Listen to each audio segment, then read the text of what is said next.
In today's video, we have the latest trade rumors from around the NHL, including the latest updates on players like William Nylander, Brock Boeser, Allred, Debrincat, and Nick Schmaltz. We have a big update from a potential meeting coming this week involving the NHL and the NHLPA. Have several Coyotes players actually formed complaints about their situation with the arena. We'll discuss that, plus the latest updates on the Calgary Flames and Pittsburgh Penguins search for coach and GMs, and what are the Leafs looking for in their new general manager. We'll discuss all the latest updates coming up next. Welcome back to another video here at Top Shelf Hockey. As I mentioned, we have a lot to discuss here today. I want to get started with some points that are likely going to be reviewed this week by the NHL and the NHLPA. They're expected to be having a meeting sometime this coming week. And of course, this is Marty Walsh, the new director of the NHLPA's. He hasn't been on the job too long. This is going to be one of his first big meetings representing the PA. Obviously, a lot of things will come up. Some of these things were expected to be discussed, and some of them are a little bit surprising and issues that you wouldn't necessarily always have. But on this week's agenda, they're expecting to discuss the salary cap. Of course, we know that, we're likely looking at a $1 million increase, but could it go further than that? We know the NHLPA is not willing to budge on escrow. They do not want to raise the escrow rates.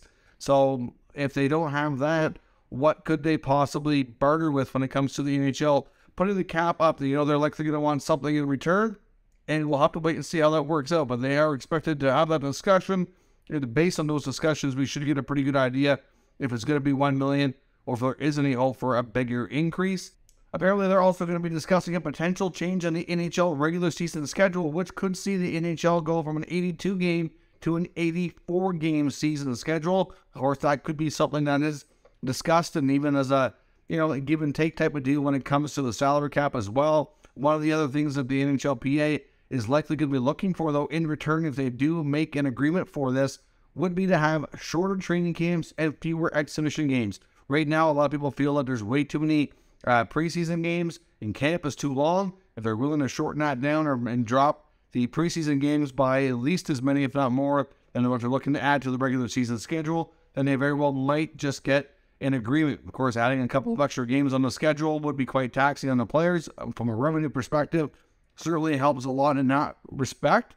I know a lot of people think that the NHL regular season should be shorter, not longer. Be interested to see where those discussions go, and if it leads to any changes that are going to be coming in the short term here. And the other big thing on the agenda is apparently from the NHLPA side, there is going to be a discussion around the fallout from the Tempe vote. Of course, the Coyotes did not get the necessary support in the referendum to proceed with their Tempe arena. We know that the future of the franchise is very much in question, that the franchise is currently looking at other sites and around all the different areas in and around Phoenix to try to figure out if they can make this work in a different capacity. There appears to be a little bit of optimism around the town of Mesa. We'll see if they can get something figured out. But regardless, apparently there has been complaints filed by Coyotes players. These complaints actually stem from regular season. This is not something that happened just because of the vote. You might get players being a little bit more, upset or pushy in regards to their concerns, I guess, because of the uncertainty now. But nonetheless, these complaints, like I said, they're not brand new by any means. They do come from a combination of the arrangements at Mullet Arena that they've been playing at this past year, but a lot of it has to come as well from their travel. So we're looking at what they're calling substandard travel, lodging, and logistical issues, and they feel that there's a violation of the CBA. So I don't know if it's a case of they feel like the team is just not providing adequate places to stay or travel accommodations. I don't know exactly what the full details of those are, but it kind of makes it sound like the team, and the players feel like the team is not, providing proper stuff, which kind of means that they're kind of cutting back when they shouldn't be.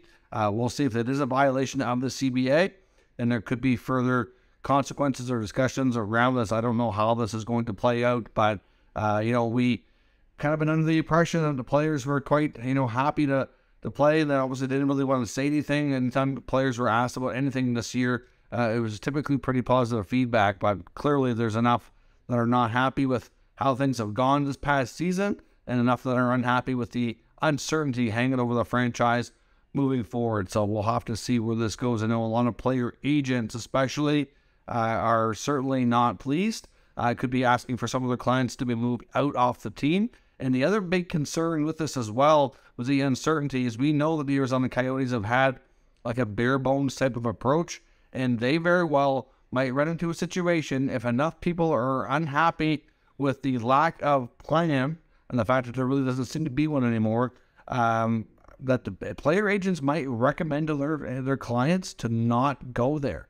They could have a situation where they have a really hard time getting players to either agree to be traded there or to sign there, which kind of makes things challenging in its own right. So we'll have to wait and see where this goes, but it's going to be a very interesting meeting this week. One update as well from the World Hockey Ice Hockey Championships taking place over in Europe right now. Canadian forward Joe Veleno of the Detroit Red Wings has actually received a suspension, and it's a hefty one, and it's well-deserved. I must say, this play that he did was pretty stupid. He's been suspended for 5 International Ice Hockey Federation games. So depending on how many games Canada has left in this tournament, he very well may be able to serve it for the remainder here, but depending on how they do in playoffs and such. But obviously, I think this is probably going to impact his ability to represent Team Canada in the future too, I would think. But essentially, he was caught stomping on Swiss player Nino Niederreiter. So the plays along the boards and behind the net, they're kind of jamming for the puck along the boards. And you can see him kind of raise up his leg and come down with stomp on the back of the leg, which is really, it's a dirtbag move. This is really uncharacteristic for Veleno.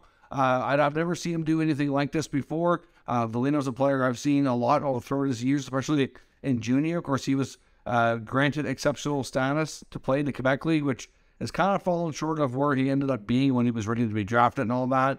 Still ended up being a first-round pick, but a lot of people with exceptional status expect to go first overall, even though that didn't happen for him. But where he had exceptional status, and he played the majority of his junior career for the St. John Sea Dogs, which is close by to me, or a team I get to see a lot. I've gotten to see him play a lot over the years, and of course into the NHL with the Detroit Red Wings, and but internationally as well. This is not like him. This is really out of character, so I don't know why he did this. It's really dumb.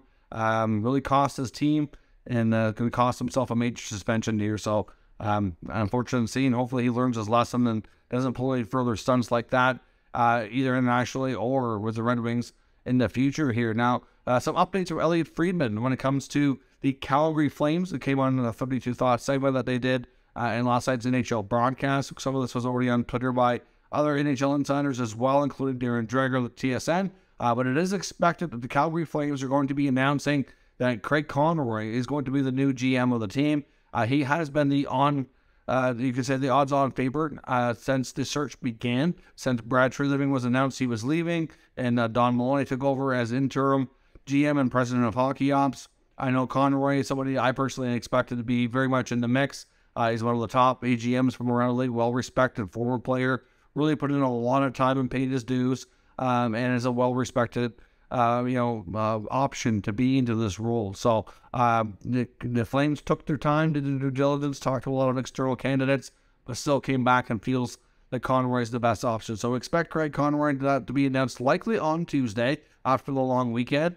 Friedman also made mention to you that there could be other additions to the front office staff that are announced at that time. One of those could be Dave Nonis. Nonis was in the mix for the GM job. No word on exactly what his role might be because they already have a president. So it wouldn't be that. I don't know if it would be an assistant GM or special advisor to the GM or something along those lines. We'll have to wait and see. It's not really confirmed that Nonis is for sure joining their staff, but it is rumored that he very much could be. And there's also talk about a potential return of Jerome McGinley to the Calgary Flames. And I'm not sure, based on what's been reported here, it's not a given that gets announced early this week when they announced the Conroy GM job. They very well could happen later. It's not known 100% if McGinley is quite ready for this, but it is expected, especially now that we know Conroy is going to be the guy, that he will join their staff in some capacity, likely in the form of, I would think, an assistant GM or an advisor role. But we'll have to wait and see. Of course, he has kids as well that are busy right now, and some of them play in the WHL, so it's not quite clear exactly what he wants to do, but it's expected that if it's not announced with Conroy, then it could be something we see sometime either later this summer or into next season. So either way, nice to see Jerome back in Calgary and likely work with them in some capacity in the near future. When it comes to their head coach position, one name that Friedman threw out there as well, of course, which is a former teammate of Gidla and Conroy, which will be Alex Tanguay. So he's a possibility to keep your eye on for head coach. Of course, Mitch Love with the Wranglers is another one as well. Very well respected, but again, he's only been a pro coach for a couple of years. As much as they like what he's done with the Wranglers, and certainly will get an opportunity at some point, I'm sure. Some people wonder if he's really spent enough time putting in his, paying his dues, you could say, at the pro level.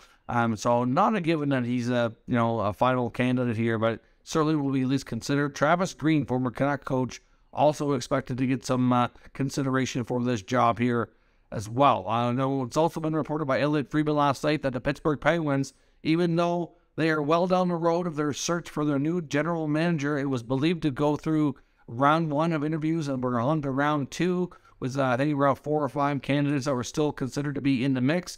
Even though he wasn't around to be available in the beginning, it is expected that they're going to reach out and ask for permission to speak with former Maple Leafs GM Kyle Dubas. And we had connected before the potential, dots of getting Dubas to Pittsburgh. Obviously, he has connections and friends with some high-ranking executives in Fenway Sports Group, which own the Penguins. So certainly we know that there's a connection there. And obviously, if Dubas is, now that he's officially out of a job, even though he had mentioned in his press conference that it would either be Toronto or bust type of thing, he said he'd either be the GM of the Leafs or he'd be taking time. I do wonder if things might change. We'll have to find out if he accepts the invitation to talk to the Penguins or if the Leafs give consent. They technically don't have to. I imagine they will because they're not planning on employing Dubas any longer once his contract officially expires here.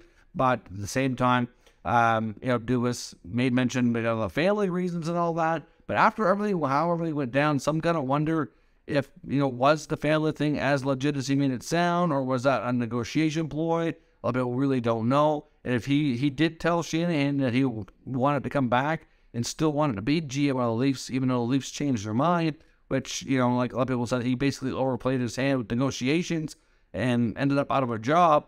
Well, does that mean he would go somewhere else now? Maybe have a change of heart on those comments?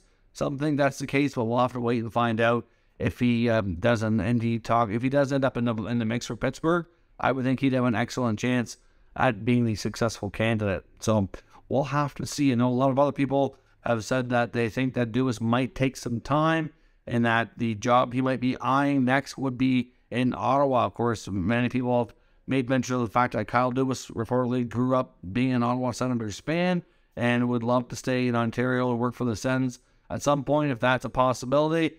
We know that there's an ownership change coming, which we should have more details on here this week as well. And that once ownership takes over, maybe they'll move on from Pierre Dorion and DJ Smith, and they'll be looking for new people in the not-too-distant future. And if that's the case, maybe he could be involved there. We'll see. I would think that the job in Pittsburgh would be quite enticing for him, given the fact of the star talent that they have there and challenge present to him to see if he could be the one to kind of help put, the mix back together and have another potential cup run for Crosby and company before their days are over. Might be a very challenging job he might be interested in. So we'll have to see. Either way, the Penguins are expected to reach out and speak with him. Now on to the Leafs job. We know that they're obviously not looking for a new GM with Dubas being let go or not renewed. Here just a few days ago, of course, the Friday press conference from Brendan Shanahan not only kind of surprised people, but, not only with what the fact of the news was that Dubas wasn't coming back, but all the things that Shanahan had to say. So Dubas surprised us on Monday, as Shanahan surprised us on Friday. And there's also reports from Friedman saying that as late as Thursday, that Dubas was actually in his office leading a meeting with a lot of the other management and other staff of the Leafs, talking about setting up, I guess, kind of analyzing how do they make this team better for next year and kind of going over a bunch of different options. He was leading that kind of a meeting on Thursday, and then he finds out Friday morning that he's being fired, or not being renewed, I guess. You could say that the contract, offer and compensation plan that he kind of came back with was shut down pretty quick by Shanahan. And the other thing that they mentioned as well that Friedman talked about was one of the things that Dubas was looking to change within the Leafs organization. It wasn't just a issue between him and Shanahan, but just an organizational move was to kind of streamline how decisions are made. So to me, it's really telling that, it was a power struggle between he and Shanahan, and Shanahan didn't want to relinquish more power, and he felt Dubas was looking for too much money. He combined those two things together, and he just kind of said, you got to go. I don't trust you anymore. I don't feel like you're the right guy here anymore. And that kind of led to him pulling the rug out and making that decision there. But obviously, Dubas felt that things sometimes take too long in the organization. You know, go from Dubas to Shanahan to the board and then back, and it's the whole process that they have set up. There's just so many people involved with approving certain decisions, and it takes so long. He wanted to streamline things. And to be honest, it sounded like a great idea. So I'm not sure why they didn't have such an issue with it, except for the fact that it's a power control thing. So clearly we'll see where that goes and where Dubas might end up next. But some interesting tidbits that we found out on that after the fact. Now, of course, at some point, Dubas may speak and give us more details, but I suspect it's going to be some time before he really speaks publicly about how things played out in his final days with the Maple Leafs. Now, onto the rumor mill of the day. We want to take a look at some players that are expected to be on the trade block this summer. Of course, they're not all going to likely be dealt. Some could be, some may not be, but there's certainly players that are all rumored to be very much in the mix, depending on how things go. And now, in the case of Alex Debrincat, it's going to be a case of contract negotiations with his current team in Ottawa. The other players, now you're looking at more like the chance to shake things up. But this actually comes from an Athletic article from Max Bultman looking at the Detroit Red Wings. Now, we know the Red Wings are a team that is definitely going to be looking for some offense. They've moved out some players at the trade deadline, and they need to replace that scoring. We know the Red Wings are obviously coming out of a rebuild, and like their counterparts in the division, like Ottawa and Buffalo, kind of got behind those two teams. I think it's fair to say Detroit has been rebuilding, for quite some time, just like those two teams. But the Sabres got within a point of the playoffs, and the Senators were just a couple points behind the Sabres. But Detroit kind of fell back even further. And Steve Yzerman himself even said at the end of the year that he felt their building process was behind when it comes to Buffalo and Ottawa. So certainly I think it's fair to say that Yzerman felt like he needed to shake things up, which explains a lot of the moves he made at the deadline, kind of selling off a few key pieces. They traded Verena for pennies on the dollar. They traded Tyler Bertuzzi.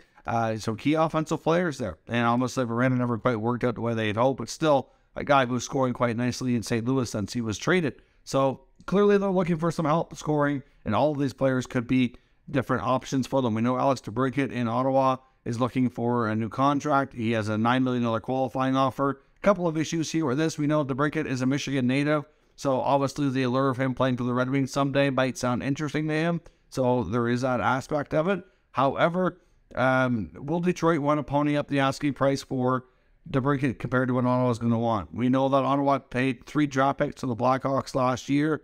Obviously, his season was good. It wasn't a 40-goal season, but his point totals were really good. And Ottawa's not going to let him go for anything less than what they paid for him last year. Now, of course, teams are going to be looking to pay a little bit less than what they did, given the fact that he did score a fewer number of goals than he had been averaging the last few years at Chicago. But at the end of the day, he's a player that Ottawa certainly wants to sign. They need to, come to terms of a new contract, and at the very least, they can get him on a 1-year deal as an RFA. So the issue here is also the fact that they're division rivals, and the fact that they're both kind of moving up in a division, trying to gain, you'll be one of the next teams to get into the playoff hunt. So I don't really see a scenario, as we discussed before, where the Red Wings, A, would want to pay the asking price for Debrincat, and 2, that we would see an interdivision trade of that magnitude. I mean, it's difficult. I mean, will Detroit want a player like Debrincat? Sure. I just don't see that happening between the two teams. If Debrincat were to be traded, I suspect that the Senators would likely be looking at teams outside of the division, preferably West, maybe in the Metro. But you're looking at teams in the West, maybe a team like the Avalanche, for example, or even Winnipeg, who was looking to be making big changes. There's other teams out there as well. You never know about teams like Seattle. They've got a lot of depth, but would they want a higher profile player? They'd have some interesting names they could throw in a package. I don't know exactly where they would go, but I just think that the Senators, if they're going to have to make that move, it's going to be down the road, and it's going to be not to Detroit. When it comes to William Nylander in Toronto, same sort of thing. Why would Toronto want to make Detroit better? I think they would only trade Nylander to the Red Wings if it's a case of the Red Wings willing to overpay, and if they really felt that there was no other options, and that's not going to be the case. If Toronto, we don't know who their new GM is going to be. We've discussed at length the last number of days, and Nylander and Marner, there's a good chance that one of those two guys does get moved to shake things up and go with a different kind of player. But they're going to want a superstar player back. It's going to be a hockey trade comparable. No, I don't want to say it's going to be exactly, because it's not. But the Matthew Tkachuk for Jonathan Huberdeau, Mackenzie Weegar trade, it'd be something along those lines, where you get a star player in return. And I'm sorry, Detroit doesn't have that star player that they're willing to trade. The only player that kind of fits the mold is Dylan Larkin, who's their captain, and a player who they just signed to an 8-year contract extension. He's not going to be a player they use to shake things up. They don't really want to trade Moritz Seider. That would be ridiculous. Lucas Raymond, that would be ridiculous. So at the end of the day, I don't see them getting a guy like Nylander or Debrincat, because they're not going to have those assets that the teams would want. Toronto and Ottawa both are going to want a player who can come into their lineup and give them hopefully similar production, be more of a hockey trade to shake things up. And as much as I think there's a good chance Nylander could be traded, I just don't see Detroit being the landing spot. I think Nylander's going to get a ton of interest from around the league, assuming that Toronto does hold discussions around potential trades for him. Again, I just don't think Detroit's the landing spot. Brock Boeser in Vancouver, at least they're not division rivals, but again, with his contract, I don't know that they're going to want to pay a fair enough price for Vancouver to pull the plug and make a trade. I think Brock Boeser's a guy who the Canucks have tried multiple times to trade because of his lack of production and the lack of, you could say, living up to his contract, that it's been proven really difficult for Vancouver to trade Boeser. I'm sure that they're open to having discussions around trading him again this offseason. I'm not saying it's impossible that they will. I don't know that it really makes the most sense for Detroit to take a player who's been struggling with consistency and to take on that contract, which they may not find favorable in the short term. So again, I think it's possible Boeser was traded. I don't know that Detroit makes the most sense. Nick Schmaltz, on the other hand, in Arizona could be a very productive player. Of course, Arizona's in the West, Detroit's in the East. I don't think the price tag to get Schmaltz out of Arizona would be nearly as high as Debrincat or Nylander, and I think he might be a better fit than a guy like Brock Boeser. He's certainly a player who can give you a lot of minutes at center. As a top 6 center role, could be a good fit, of course, behind Dylan Larkin. I know they signed Andrew Kopp last year as a UFA, and he's obviously been on that roll-up. It doesn't mean Andrew Kopp couldn't move to the wing or Schmaltz. I think you can never have too many guys who can play center. So, again, I think Schmaltz might be, of all the guys on this list, the most likely that would make the most sense here. I think we could find an argument to say that a lot of these guys will have trade discussions around them, and a lot of these guys have a chance to be moved. I just don't know when it comes to Detroit, it makes the most sense from a landing spot perspective. I think I said Schmaltz and Boeser make more sense because they're not division rivals, but Schmaltz, to me, I think would be a more productive player and a better fit there. So if I had to pick one, it would definitely be him that I thought was the most likely. But again, I think we're going to see a scenario in Arizona where some of these top players, like Schmaltz, like Keller, very well, depending on how the next couple of weeks go, wouldn't be shocking if they asked for trades out of Arizona. But look at what happened with Chychrun. They held on to him forever, took their time, and just because a player asked for a trade, it did not encourage Bill Armstrong to hurry up and get a deal done in the least. So it's even if it gets to that, doesn't mean we're going to see these guys moved before next season. We'll have to wait and see. Depends on what teams offer and how the Coyotes feel about it. But will Detroit be in the market for a top scorer? They absolutely will. I think it's going to be challenging, though, given what they might want to be willing to give up for assets.